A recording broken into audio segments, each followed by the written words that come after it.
Hello, everyone, and welcome to Irenicast. We are a podcast of post-evangelical ministers and theological thinkers grappling with our place in the progressive Christian world. Thank you for joining us for another conversation on faith and culture.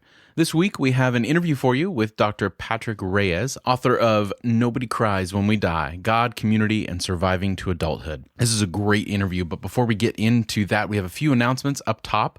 First is, don't forget, next week is our Divine Cinema episode, and we will be watching Christian Mingle, the movie. Yes, they made a movie on Christian Mingle. If you're interested in that, it's on Netflix streaming. The information is in the show notes at irenicast.com/98. And the following week will be our 100th episode. We've been almost 2 years, every single week, bringing you episodes of Irenicast, and we want to do something special for our 100th episode. And what we're going to be doing is we're actually going to be recording our episode live. So on Sunday, January 29th at 4 p.m., we are going to be live broadcasting our recording session. So you can come, chat, talk. It'll be a little bit informal, fun. We're not exactly 100% sure what we're going to do yet, but we want to open it up to all of you who have been faithful listeners and new listeners as well. If you want information on that, you can go to irenicast.com/live.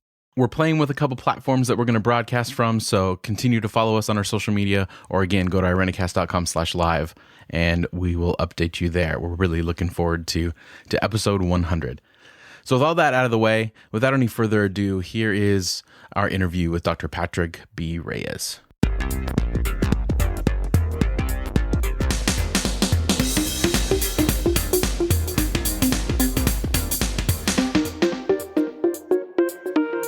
Hello, everyone. Thank you for joining us for another episode of Irenicast. I'm your host, Mona, and with me today is someone I'm very honored to have on the show, Dr. Patrick B. Reyes. Patrick, welcome to Irenicast.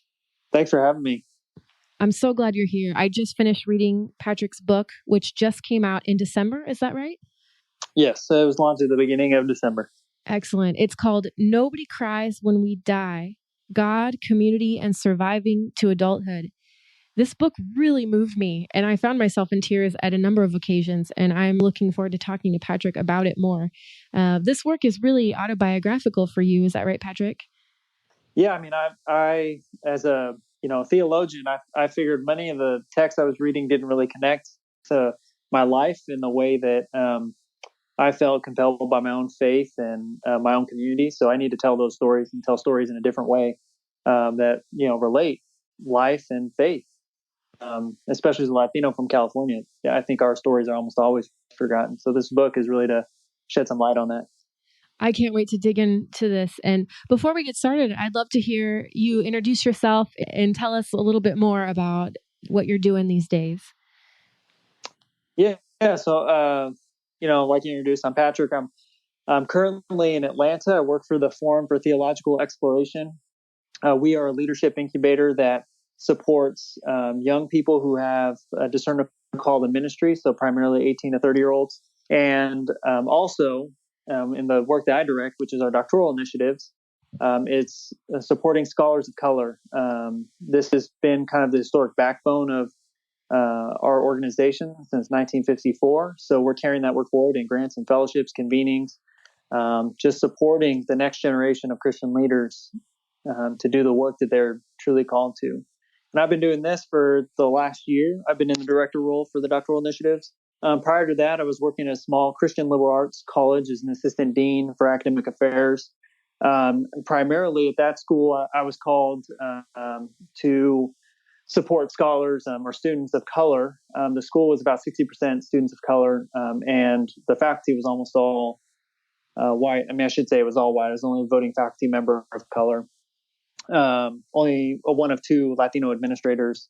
So it was a big job to do at a very small campus. And prior to that, I was out in Boston working at Northeastern. I was the program director for the Global Citizenship Project and also program manager for spirituality, dialogue, and education initiatives at Northeastern, working with faculty, administrators, and students around cultural competency and interfaith and faith competency to really raise awareness around the vast amount of resources we have in our wisdom and theological traditions and our faith traditions. So that's what I've been up to since I've been in higher ed. I did my doctorate at Claremont School of Theology. I did a MDiv at BU School of Theology, and it comes out in the book, so I'll say it here.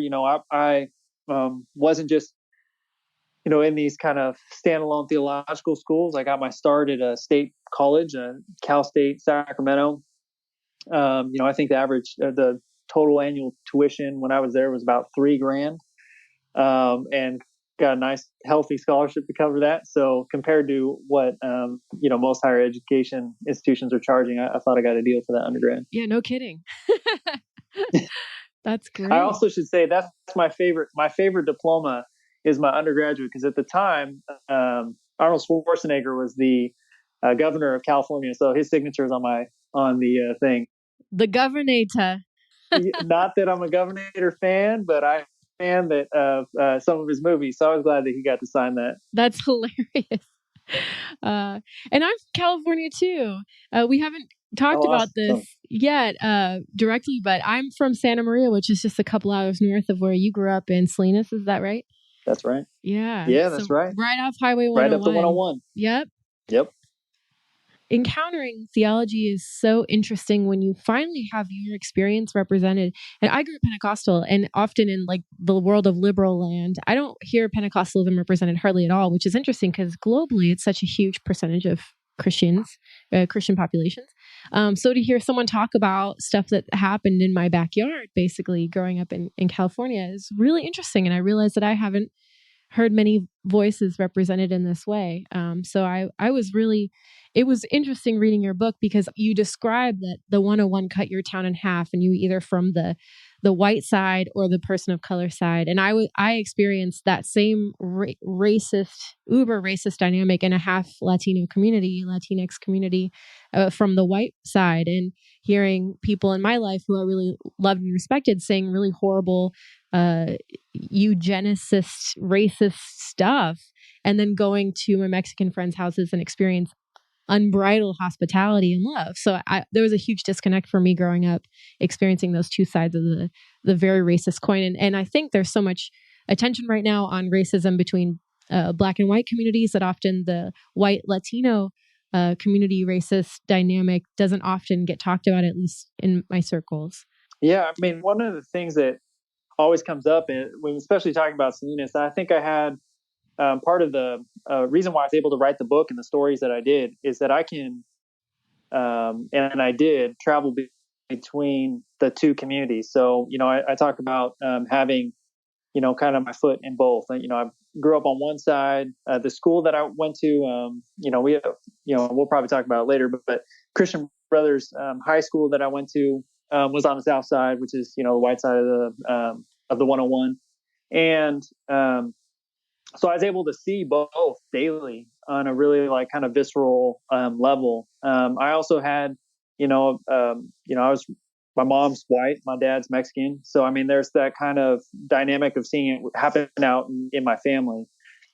As I got older, when I was working in the packing sheds of Salinas, I mean, it was almost, I saw the dichotomy kind of play out in who was working inside the packing sheds or, in the fields, and who were the supervisors or who were the people who were working inside the building.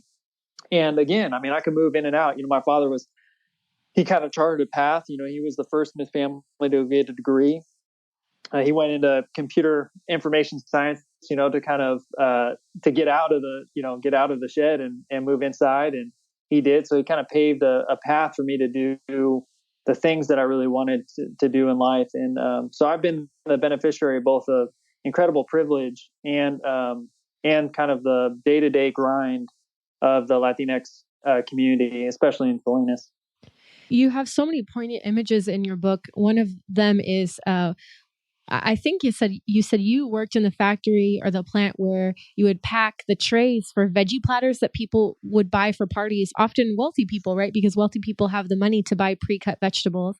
And the workers that you were working with in the fields often, I think the way you said it is the people providing the food, growing the food, often went hungry, and how strange it was in such a land of plenty that would be the case. Yeah, it still kind of blows my mind because I still buy them. We can probably all imagine them. You go to a party or dinner party, and you see that nice big round with the dip in the middle, and it's got the little cherry tomatoes and cuts of broccoli and carrot sticks. So I was working the night shift filling those party platters up. And, these party platters are way too expensive for people to, buy, on a daily basis. Or so it's, and, I should also say I was horrible at doing that job. For some reason, I could never just scoop enough cherry tomatoes and put them in the little thing. So I was always holding up the line. Eventually got moved to, creating the crates and the boxes that shipped them because, they kicked me off the line. But yeah, these, that's the kind of, these are, I think we were making about $8 an hour. Shift starts at 9 at night. They work every day except for Christmas. And sometimes they might get, a Thanksgiving day off or, an Easter holiday. But for the most part, it's year round work. And this is people just trying to make ends meet and, not really having a way out. I was just talking with my father about one of the women who I worked with there started working in the packing shed when she was just a teenager. And she would often talk to me and the other folks in the packing shed about how if you just work really hard, you could make it, you could do something else. And she had advanced in 25 years, one or two up. She was a supervisor, a night supervisor. And that's not to say that she hasn't done incredible things. That's just to say that the advancement for folks who are making $8 an hour, working night shifts, and the opportunities for them to go back and get an education in the day or do all these things that many of us can kind of take advantage of. Those opportunities just aren't there for them because they really are working with such few resources. And so I was, in this book trying to depict that, that struggles and just people needing to pull themselves up by their bootstraps, that this is a community that's well resourced in terms of community and help. And we all are looking out for one another, but there's just, it's, the capital that we have to make it out of those conditions, unless you have real special breaks, which I'm very clear I got a lot of in this book. The chances are is that you'll be in the packing shed your whole life. One of the things I so appreciated about how you wrote this is that you wrote it as a chronicle of how many people called you to life. That's one of the major themes that you talk about in the book is calling to life and being called to life. Can you talk about that for our listeners? A lot of folks who are thinking about what they want to do and who they want to be in the world start with this question of who am I, or what's the work I want to do? And for people from communities like mine, the first call is to just live. I mean, just to make ends meet, to simply eat and breathe and put table. And so I went through, and as a way of kind of honoring my ancestors and the community that was really around me, I named every single person and communities that really called me to life. So I say, and the book opens up with, some domestic violence issues that we're having in my home. And I talk about the Christian brothers who offered me a space to educate myself, to be a part of their faith community, to take advantage of all the extracurriculars they had in junior high and high school. So I could be out of my home and at this place of education and learning and just life. So I talk about them. I talk about my grandma who, a little bit later, I talk about the struggles of Selena. This is one of the high, I think for 2016, it was the eighth highest, 8 times national average for homicide. And that's almost exclusively due to gang violence. Wow. And this, just this year, we're 2 homicides already since the beginning of 2017. And this is a small community. This is, 100,000 people, almost 10% are affected by the, by the violence. So it's just really, my grandma did everything she could to kind of step in and support me and held me when I've witnessed violence or I was really down on life and didn't think that, I could make it to tomorrow. I talk about mentors in education and students and family members and friends who, at those moments when I, was told I needed to quit or give up, told me that I had an opportunity to do something different. A good example was when I was going to grad school and seminary for the first time. I had discerned this call to ministry. I'd heard one of the Methodist minister who came in to do like little Bible studies with the folks who worked at the night shift, had told me about going out to Be Useful Theology. So I go out to Be Useful Theology. I'm in a class, one of the intro classes, and one of the professors I was hanging sheetrock at the time just to make ends meet so I could pay my tuition, pay my rent, all that. So I showed up covered in drywall dust and just smelling like BO because of the hard work. And we were in a test and I got called out, and the professor said, grad school is not for everyone. And so I said, like, at least let me finish this test. Let me try to prove to you that I belong here. I did everything I could to prove I belonged for that entire semester, and it just never really happened. My grades were poor. I couldn't really keep up with the work, hanging rock and making, paying my rent. So I went home and worked in the sheds that next summer. And at the end of that summer, my best friend, when I told him I was going to quit, I was just going to come home and just be with my community. He said, basically told me off and said, you have an opportunity to do something. You're not going to, with everything else you've survived in your life, you're not going to go and let this professor who has so little power over you tell you that you don't belong or that you don't have something to give. So you're going to go back, or, he had a lot of choice words. I think I swore a few times in the book, and that was one of them. But yeah. So it's just people call me to life left and right. And you described that as the voice of God in that moment, which was awesome. When I first started reading the introduction of your book, because my Pentecostal roots is all about calling and God's voice, all of a sudden I went to a very spiritualized place. And throughout the book, I was able to make a lot of correlations between the uber spiritualism of the ideas of the voice of God and calling, and how liberals in academia theorize the voice of God and calling. It's very similar sort of logic system to me in reading this. So I could really deeply relate in so many ways to what you're saying. And it took me a long time to calibrate my understanding of what those things meant to what you were trying to get across, that God calls us first to life, like actual literal life, like in our bodies and in the dirt, and then calls us to call other people to the same thing. And it's such a simple but profound thing that often gets completely glossed over. You do a really good job in this book showing that it's glossed over often for people who haven't had to struggle. One of the things that often comes up, especially for people who are trying to take the lived experience away from, especially communities like mine, communities that are forgotten or off the map, that kind of call to just live is something a lot of people take for granted. That's not something they have to think about, whether or not they have a meal today, tomorrow, whether or not their street is going to get shot up.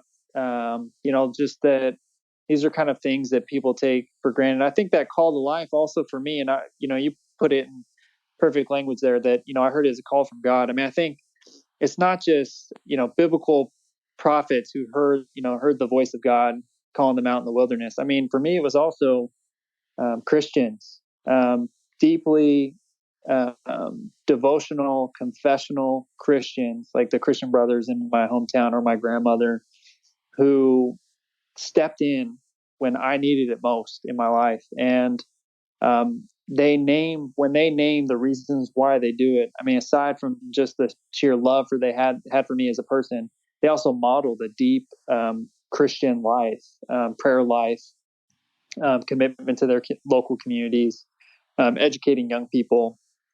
And I think that hearing that narrative and seeing that example set before me from, really faithful people allowed me to hear it as God calling me to life. Because that's the way that, that experience was named for me. And as a person of faith, I really can't think of any other way to name it. I really love that. And it's such a stark contrast from you talking about the experience with the Christian brothers and your grandmother, who are just wonderful characters in the book. They're not characters, of course, they're real people, but the stories you tell are just spectacular, really. And especially the Christian brothers who provided a safe space for you when you're going through horrible things at home. It contrasted that to your seminary experience and that professor who shamed you and made you feel completely unwelcome and really snubbed the fact that you needed to work a normal manual job to support yourself through grad school. That you said something in there that just it moved me so deeply, and because I can see this happening. I can see that academic training and postgraduate education and the theoretical quote unquote world of work, probably in a lot of senses any sort of white collar field, you're poking holes in it. And you said that you came to class covered in this dust of the sheetrock, and the dust was white, and it felt like a metaphor for you that you needed to fit into this very white space, and that you were not fitting. And even like the mockery of trying to dress up like in the guise of whiteness still wasn't good enough. I mean, it was just so perfect. It was perfect in the sense that the visual just really came across for me. That whole experience. I mean, I remember the first day I started my seminary, I showed up for the orientation, and it's me and one African American brother who shows up, and we both show up in ties. And everyone, it's summer in Boston. Everyone else is in flip flops and shorts and short sleeve shirts, and ready to just like it was like they were going to church camp. we were, we were trying to match what we laugh about it now, but trying to match what we thought we were walking into, which was this, like exactly as you described it, this kind of white collar environment that tries to marginalize our experiences, especially for those who have deeply faithful narratives that are coming into these institutions, seeking resources to go back and use the resources from that place in our home communities. It's almost comical that the way that the first year played out. And I should say, in the long run, I didn't keep hanging sheetrock in the second and third year. I couldn't do it. I mean, in some sense, it was meant to shame me out of that kind of mindset that I could kind of live in both worlds, and it both worked, and I think it was honestly probably accurate and true. You can't hang sheetrock, you can't work a 40 to 50 hour work week, lifting these 50 to 100 pound boards over your head all day, and then expect to study for another 8 hours and write papers and full time. You can't do both full time. It's just it would have killed me. What made you do it in the first place? When I moved out of California to go to seminary, I was really fortunate. One of my best friends growing up, we were living together in Sacramento. We both graduated from Sac State at the same time, and I was thinking about grad schools and looking at a variety of different schools, and we talked about a couple months prior to moving to Boston, and I had we both decided that, and his girlfriend at the time said, well, why don't we try Boston? Like, he came and pitched it to me, and I'd already had my bags packed and ticket punched for a different city and a different school. And but we changed plans. We went to Boston. Part of that change cost a lot of money, and I had to sell all I had at the time were a few a couch, a chair, a bed, and a motorcycle. That's why road in California we didn't really have rain or snow, so I sold all that and needed to work, needed to put money needed to pay rent. So that's what I mean. It came out survivable, just not knowing that loans are an option, or when they were put on the table, that's graduate education is excessively expensive, even with financial and even with tuition covered. It's still, living in Boston is expensive. So it was out of survival and doing things that I knew how to do already. That makes total sense. And the fact that your experience was so unlike, almost, it sounds like any of your classmates, that you felt, you say in the book that you felt very different in that world. Yeah, I mean, look, my classmates, who are all incredible people. I mean, they're just, some of the strongest friendships I ever made were in that first grad school experience. I mean, I met my wife at grad school, so I mean the folks there. But I think contrast the experience with, I'll say with my wife in particular. She when she needed to work as well. She needed to make a little bit more money. Came from a little more affluence than I did. Although she has, her family should be writing a book themselves. I mean, on both sides, just incredible stories of like living out the American dream in kind of a very inspirational way. But anyway, so when we're in Boston, she had to work, so she went and did what I imagine what most grad students do, which is that go and get a job and doing some sort of admin work in the field that they want to do. So she was working at the chapel for music because she was a trained vocalist, so she was singing in the choir and helping out with the dissemination of music and all that kind of stuff, and then got a job at the coffee shop, local coffee shop, because that's what grad students did. Both things I would have never imagined doing. Church wasn't something you got paid for back home, and especially as a lay person, as a lay Catholic, and working in a coffee shop wasn't a thing. That wasn't for us. I had my kind of manual labor skills, and that's the Reyes narrative. If you're Reyes, you put in hard hours. You work harder than the next person, and that hard work isn't sweating over a MacBook. It's sweating doing construction or working in the fields or social work and that sort of thing. So I was just it was a completely different experience, and I really didn't know I didn't know how to be a proper grad student, if there is such a thing. It is interesting how the kind of work you do has so much to do with your identity. And I experience this all the time. And just wondering what to do after seminary. I'm not pursuing doctoral work now. So to go back to business, does that mean I'm a business person or a theologian? Can I be both? I don't know. It's really kind of can mess with your head a little bit, especially if what you're describing in the book is a sort of double bind where to escape the violence of your community and to go into education. You have this wonderful quote from Sandra Cisneros, who I was fortunate to read in high school through one of my English classes and was really impressed by her writing. And I'm glad that you draw on her in the book.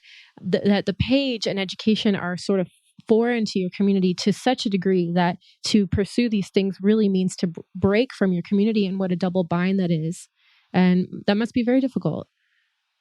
Man, you're hitting on something that's a little like hitting really close to home right now with the book. I mean, that it is a double bind. It's it's pain on both sides. I mean, I talk about it in the book.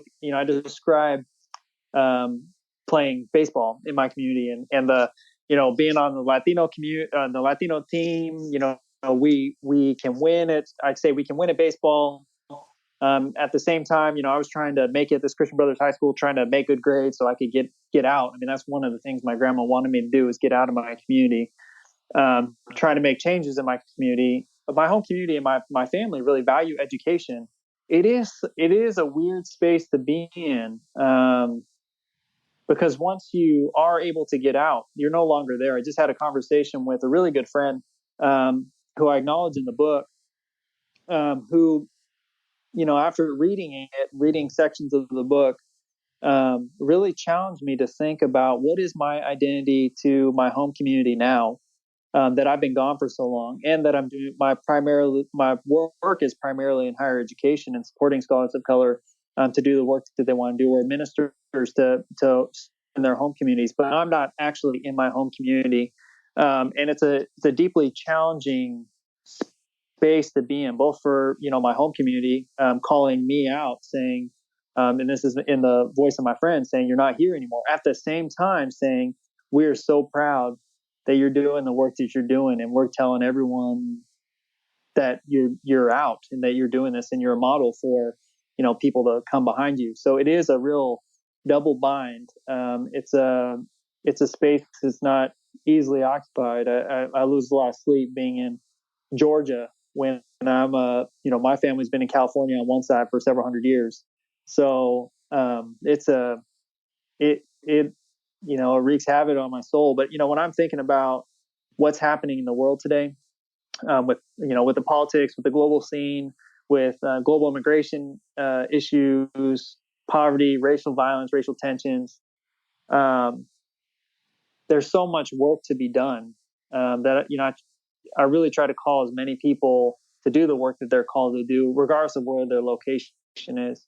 And I say that only because I've talked with a few folks around this book who say, tell me, Patrick, I love that you're from a place and you feel really strongly about it. And you have this deep connection to it. And, what we're talking about, double bind, that you feel both a guilt for leaving, but you're also really tied to it. You're trying to pull people out to do the work they're doing and support the people who are there. They're doing the work.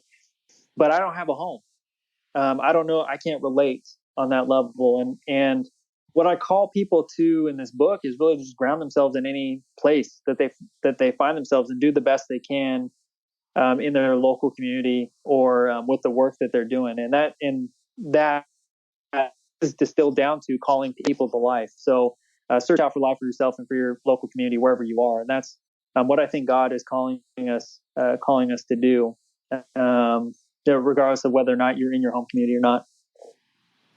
That's awesome. And it's also a can of worms, right? Because Yeah. especially as I'm reading this as a white person, I'm thinking about all manner of things, but I'll give two examples. First of all, a church in my hometown I know had like a ministry to the north side of town that was primarily Latinx, and they would go and put on a puppet show for the kids and then give out bags of groceries. Well, first of all, the families didn't understand anything that they were saying in this English puppet show. I mean, there's a lot of like colonial implications for this, right? Like putting on a puppet show for like the poor people and then handing out groceries, but not doing anything to alleviate systematic poverty, or really connect to these folks. I wasn't there personally, so I don't know exactly how this ministry went, but I know that the church was incredibly proud of this ministry, and for them it was very meaningful. But I could also see that there were some big gaps in there.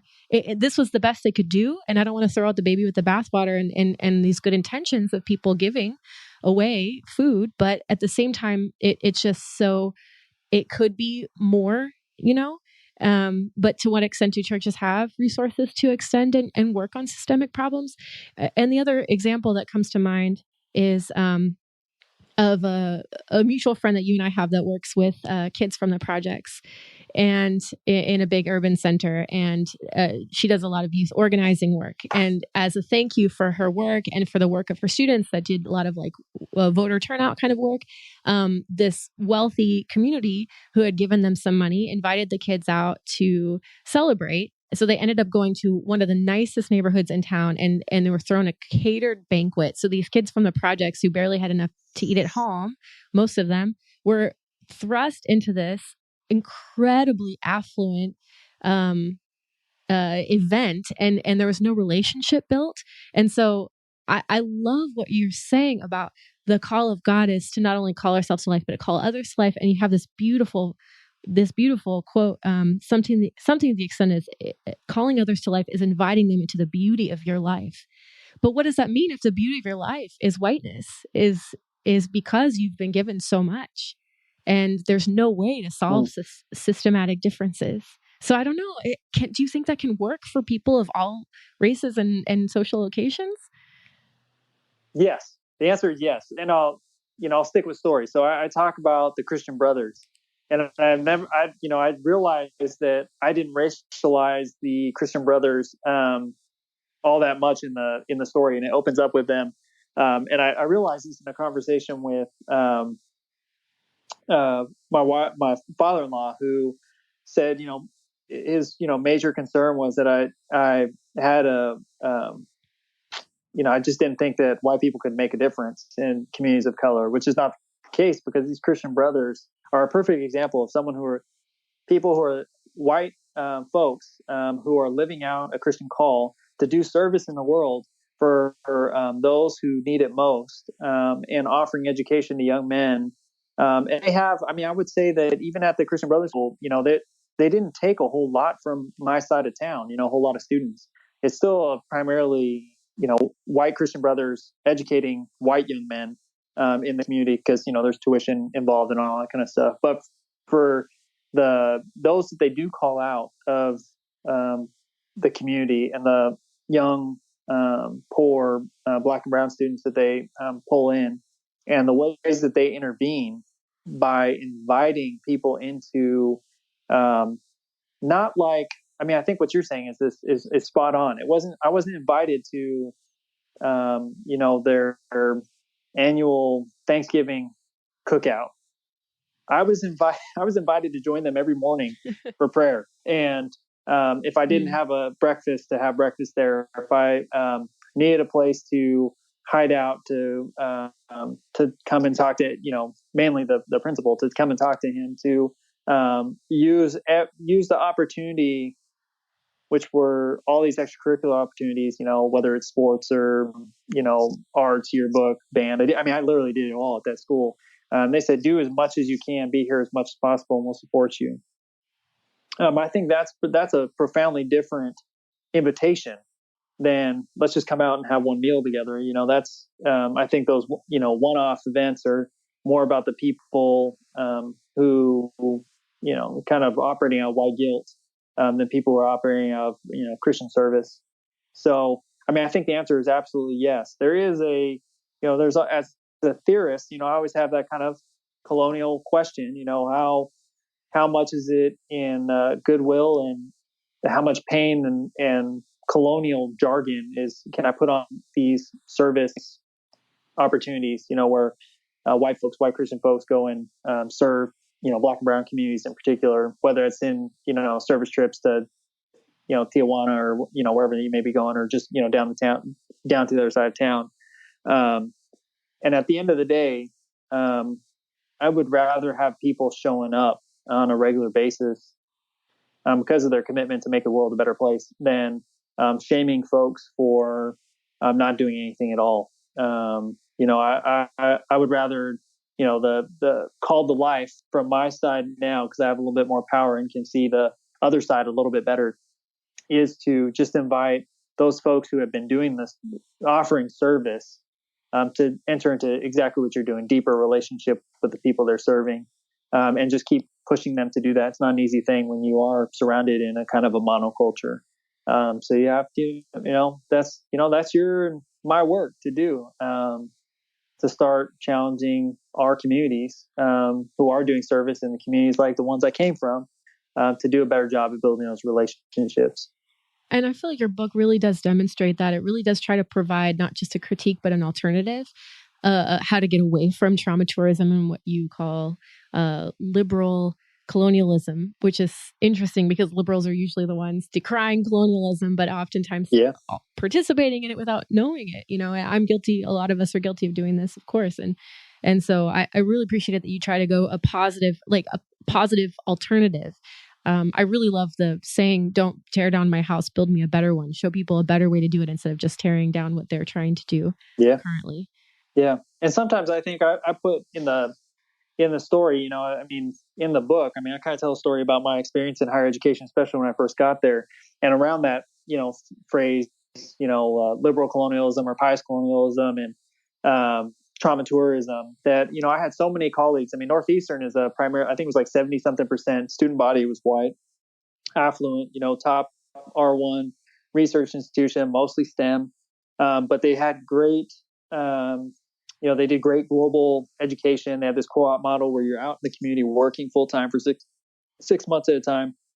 And I would just see these young people who were so bright, so brilliant, just stacking, and even my colleagues, the colleagues I worked with, stacking up their CVs with these lines about, I made this travel, this trip to Latin America, or I made this, trip to the continent, or, I went and served this community in, post Katrina, New Orleans, even service trip that I went on. I would see these kind of CV lines line up. And, one of the things I would say when I do my presentations or when we be working in meetings is, I come from one of those communities that you're talking about, or I come from one of those communities that you just went and visited, and you're, I don't know, it was so isolating to have folks professionalize and basically load up their professional credentials on the suffering of communities like mine.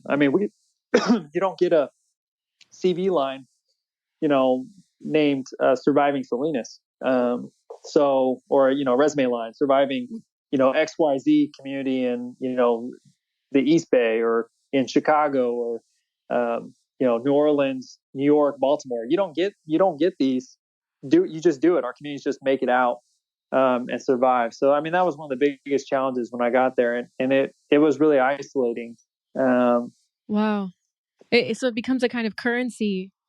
And I say in the book, I mean, I do say that the flip side was I was having one of those moments where someone came back from a international service trip. Was one of my colleagues was just kind of saying how they're changing the world, and this was like the 15th country they'd been to, and they're international peacekeeper, and just all this nothingness, no commitments to any of those communities, just really kind of loading it up so they look good.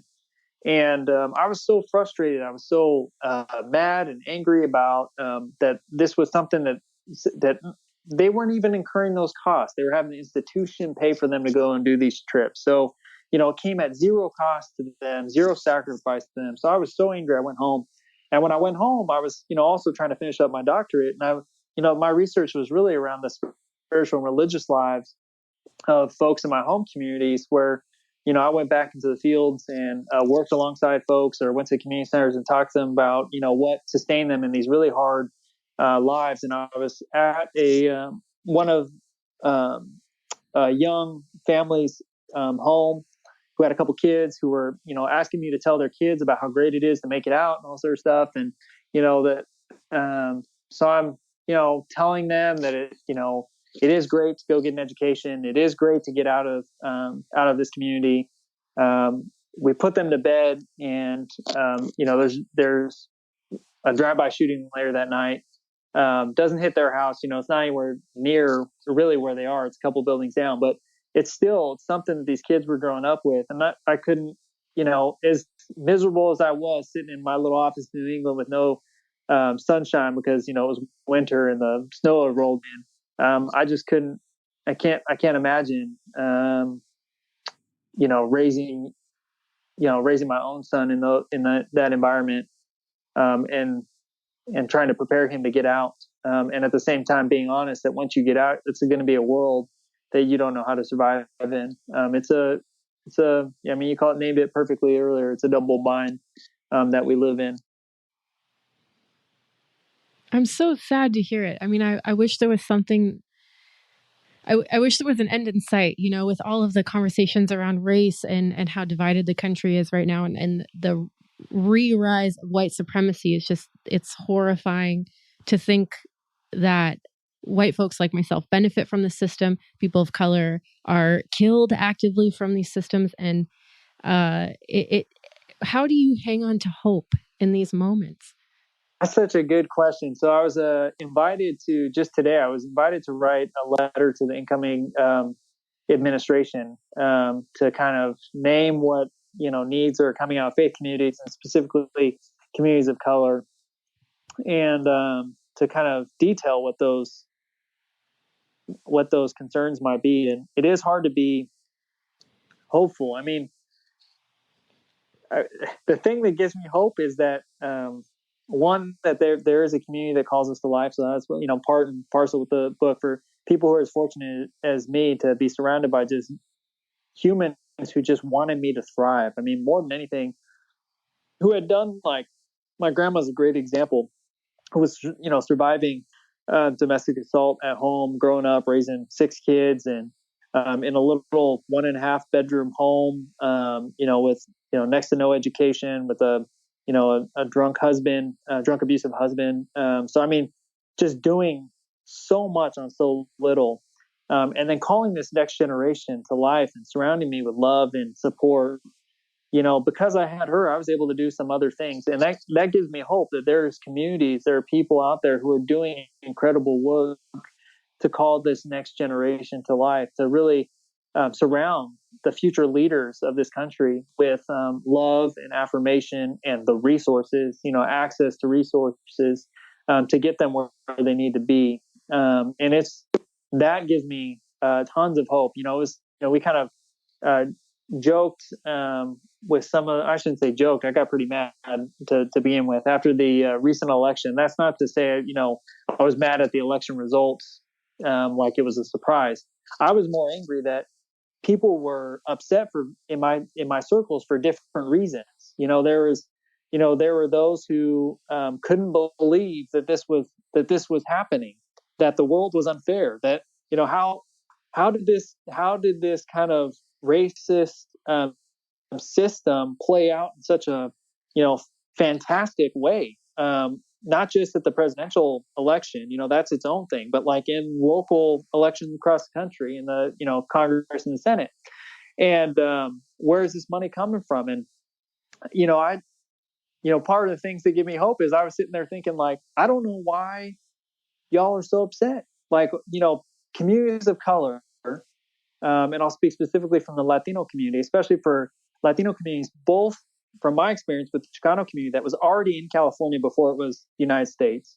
So this community that had everything taken from them and continues to have to carry that colonial, baggage forward into, it's a trauma that continues to haunt us. For those that are in the Latino community that had to immigrate from Mexico, like my grandfather, and kind of set up, try to survive in a system that was not made for them, that invited them through the Bracero program, which is, a farm worker program in the 1940s, to get them here to do the work that they want to do, but then try to get them back when, the work was done.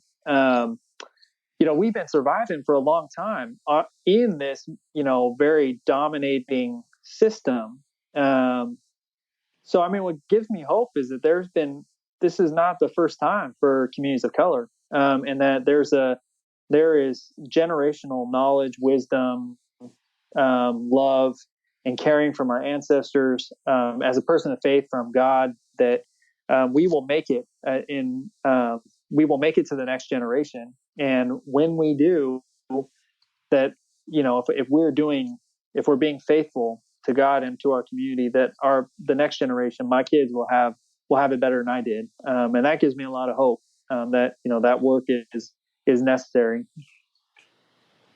And it's so clear from everything that you're saying that it has to be grounded in relationship. Like, there's actually literally no other way to do it than to ground it in community and ground it in relationship. And I say the word ground because you spend a lot of time talking about grounding, which I found really awesome. And I encourage you to read the book, because it's almost impossible to, I think, explain all of what you're doing in this short period of time.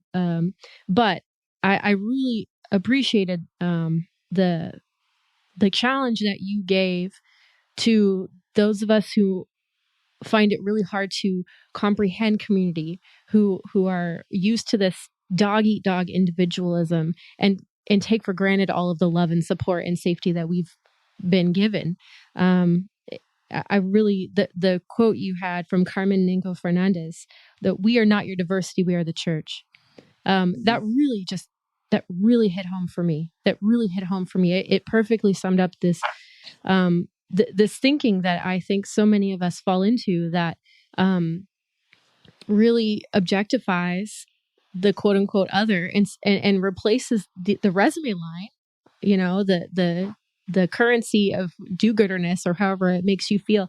It replaces all of that. It covers up relationship with all of that other crap, for lack of a better word. That we forget the Christian love of neighbor as being more important than the love of self, or even as equal as the love of self.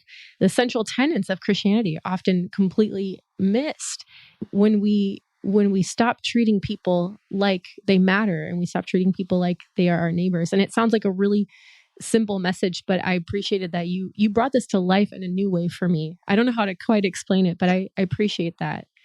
I mean, I try to make it as accessible as possible. I mean, I was thinking about, I talk a lot about being from a community of color, being a Latinx in California, or Chicano in California, with this kind of history.